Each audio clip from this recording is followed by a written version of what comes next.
The bubble has officially popped. For 3 long years, we watched prices skyrocket. We watched dealers mark up bikes with insane fees that made absolutely no sense. We watched riders sign loan papers they couldn't afford, fueled by stimulus checks and a false sense of security. We warned you this was coming. We told you the free money era wouldn't last forever.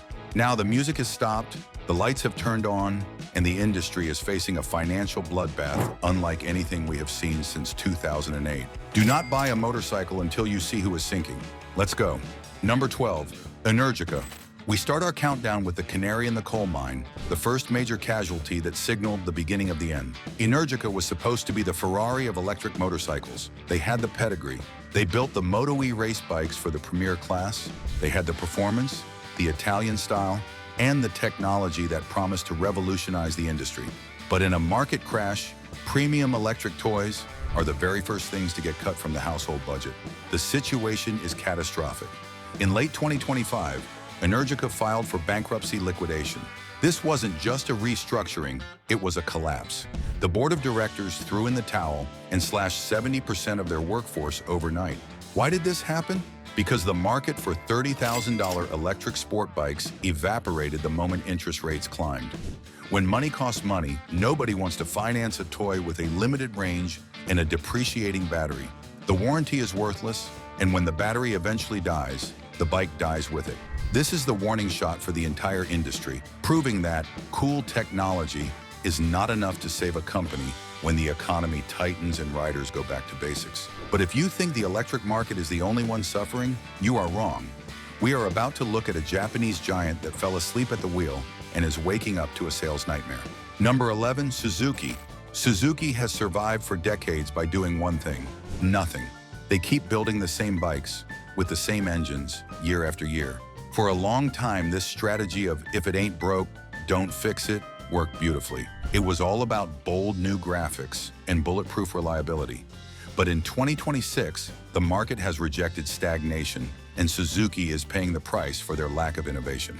Sales are down a massive 13.7%. That is a double-digit drop for a major Japanese manufacturer, and it signals a crisis. Why would a smart buyer pay $9,000 for a new V-Strom when they can buy a used one from 2015 that looks identical and runs perfectly for $4 grand? The vibe on the showroom floor is forgotten. Riders are walking past the Suzuki corner of the dealership to look at the flashier Kawasaki's and Yamahas. Suzuki relied heavily on loyal customers, but those customers are aging out of the sport, and young riders don't want a bike that looks like it was designed in 2005. Dealers are sitting on mounds of inventory that simply isn't moving, forcing them to pay interest on bikes that are collecting dust. While Suzuki will survive as a corporation because of their massive car division in India, their motorcycle division is bleeding market share rapidly. Expect to see massive rebates and fire sale pricing on holdover models just to clear the floor space. The Japanese giants are struggling with stagnation, but the Europeans are getting hammered by a different beast, the luxury squeeze. Our next brand built an empire on expensive adventure bikes, but the rich are closing their wallets. Number 10, BMW Motorrad. The GS is the undisputed king of adventure bikes. It is the status symbol of the motorcycle world, the two-wheeled equivalent of a Range Rover.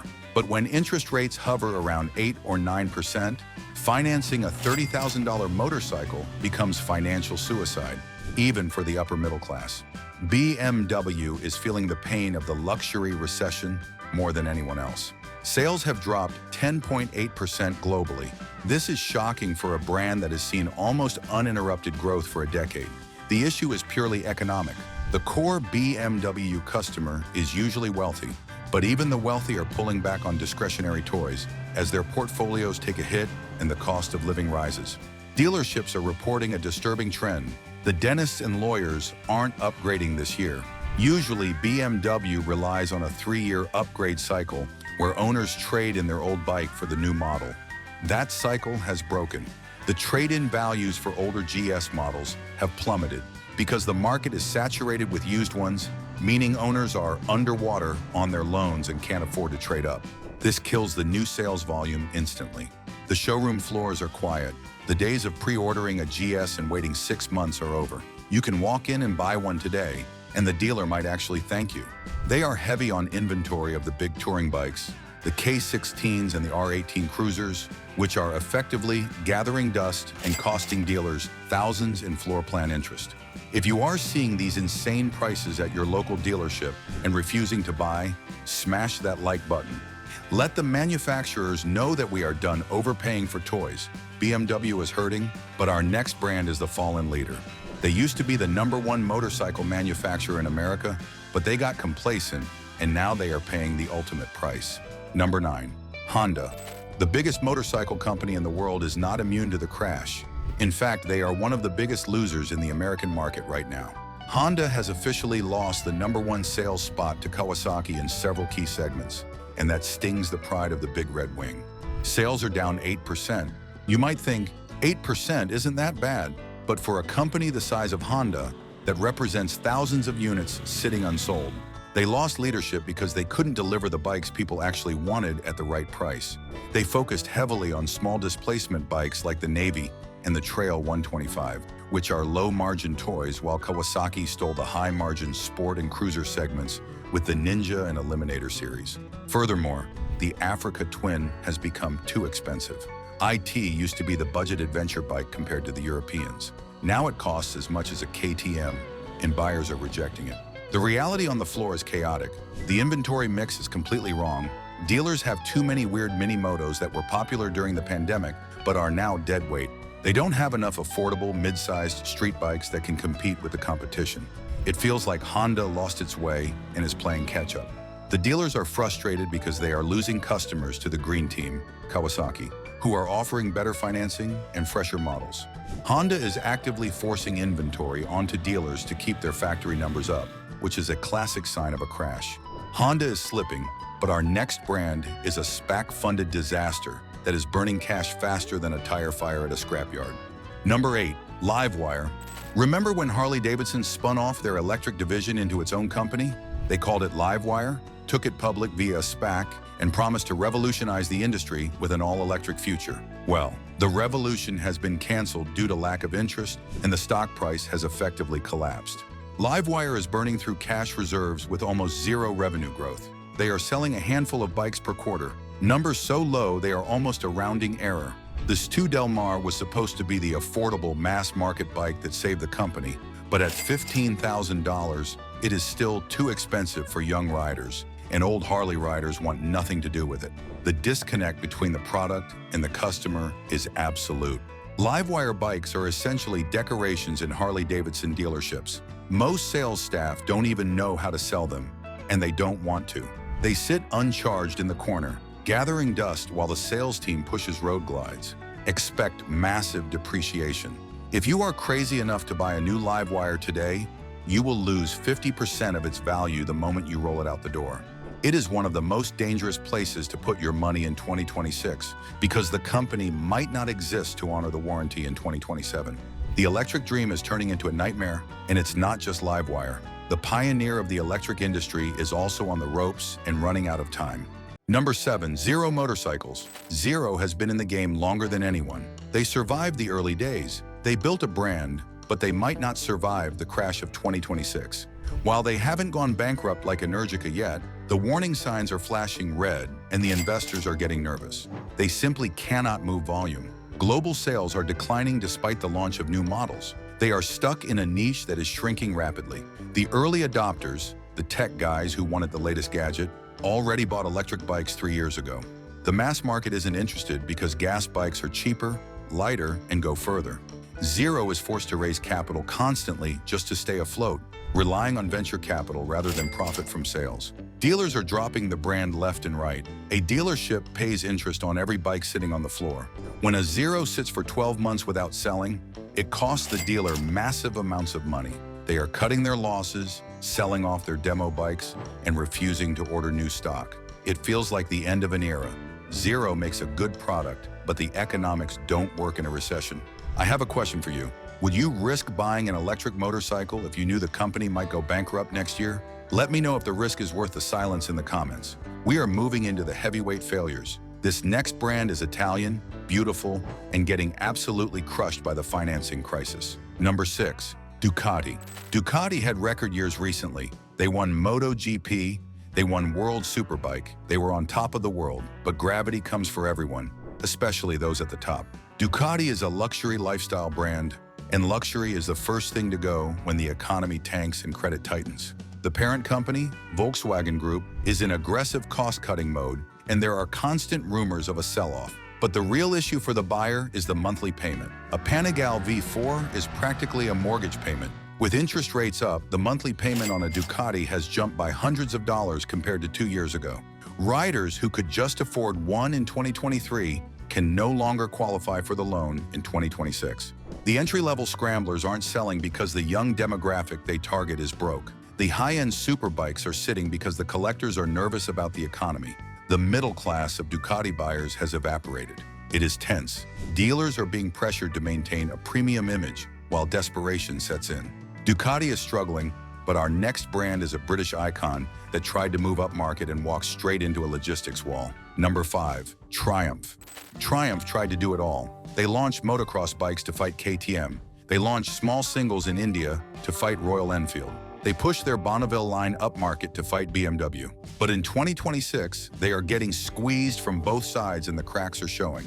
The mid-sized adventure market, Tiger 900, is brutally competitive, and Triumph is losing ground to the Yamaha Tenere and the Europeans. Their modern classics are luxury items, and as we established, luxury is hurting. But the real bleed is the new 400cc singles. They have massive margins, but the logistics of shipping and distribution have eaten into the profits. Dealers are frustrated with the inventory requirements. Triumph demands premium showroom fit-outs, black tiles, specific lighting, expensive branding, which costs dealers a fortune.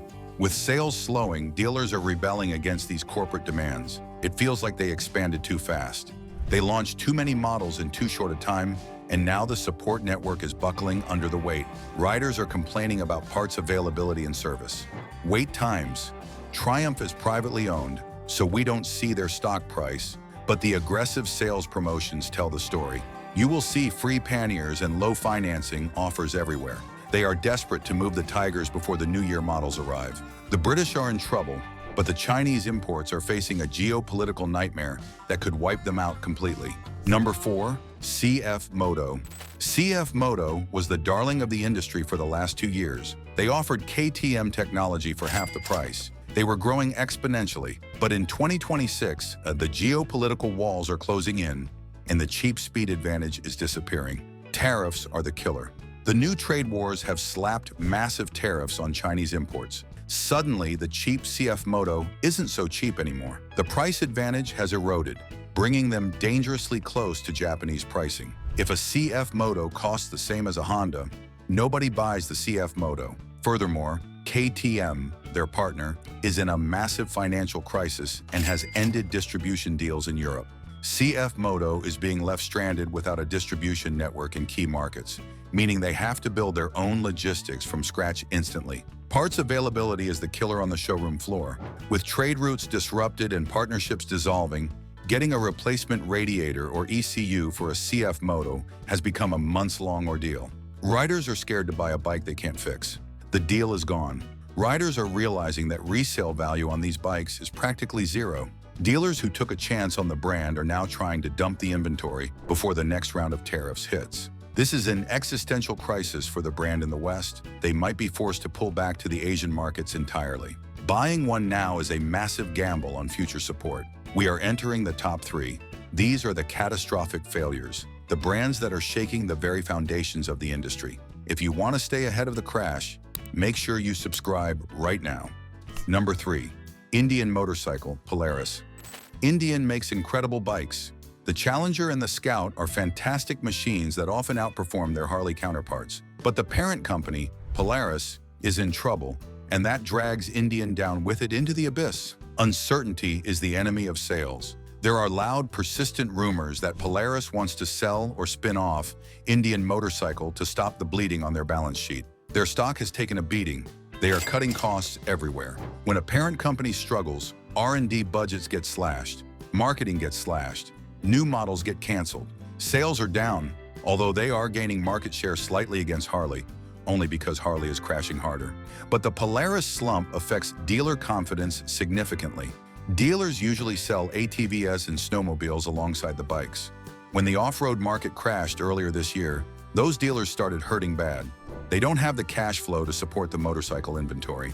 The vibe is wait and see. Customers are nervous about buying a bike if the ownership of the brand is about to change. Will the warranty be honored? Will the dealer network change? This hesitation kills sales. Polaris is actively trying to reduce dealer inventory by 20%. That means they are shipping fewer bikes, which means lower revenue, which creates a death spiral. Indian is nervous, but our next brand is literally fighting off bankruptcy lawyers as we speak. Number 2, KTM, Pure Air Mobility. This is the biggest shock of the year.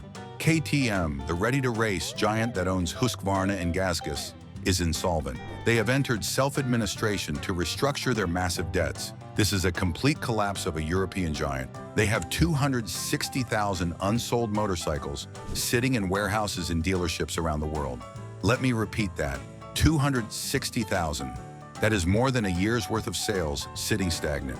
They kept producing bikes at pandemic levels even when demand crashed. They got greedy, thinking the boom would last forever. Now they are drowning in inventory they cannot sell. Production was halted at the factory in Austria. Workers were laid off. Dealers are furious because their floors are crammed with bikes they can't move, and KTM was forcing them to take more until the very end. The resale value of used KTMs has collapsed because the market is flooded with discounted new stock. Why buy used when dealers are practically giving away new bikes to generate cash? The vibe is a fire sale. Dealers are offering insane discounts just to get cash to pay their bills. The brand's reputation for reliability, or lack thereof, combined with financial instability, has scared away the loyal customer base. The stock price of Pure Air Mobility has cratered.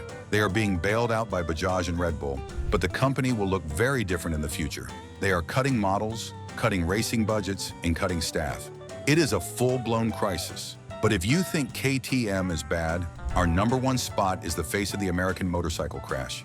It is a tragedy of epic proportions.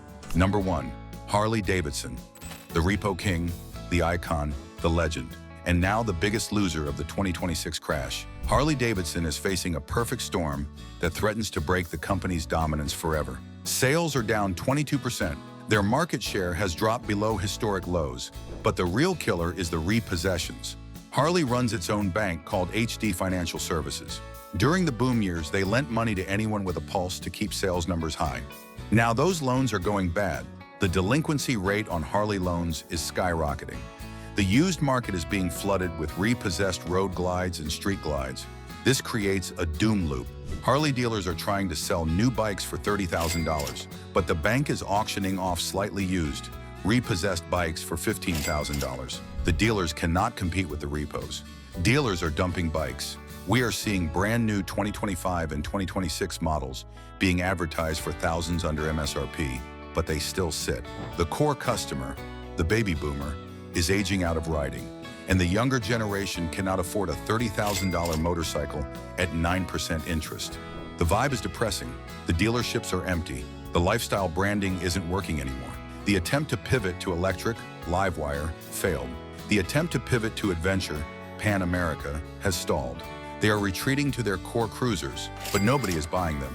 Harley is buying back its own stock to prop up the share price, but they can't do that forever. They are cutting production to try and create scarcity, but the used market is destroying them. Harley is competing against its own past, and it is losing.